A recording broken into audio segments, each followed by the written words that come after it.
Hello everyone, in this video we are going to see how to change the background color based on text value in Excel. For this we have some data, employee name followed by skill set 1, skill set 2, skill set 3, 4 and 5. Now we need to select this data range and then go to home menu, conditional formatting, new rule, and then select format only cells that contain.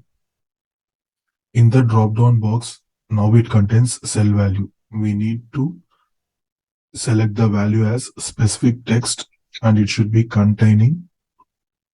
And here we are mentioning it as PDF. And then format we need to select and then select the color which we wanted to fill the data and click on OK. Now you will be able to see the data PDF highlighted in blue color. So now we are changing the background color based on the text value in Excel. Thank you for watching this video. Please do subscribe to my YouTube channel to get more updates on Excel.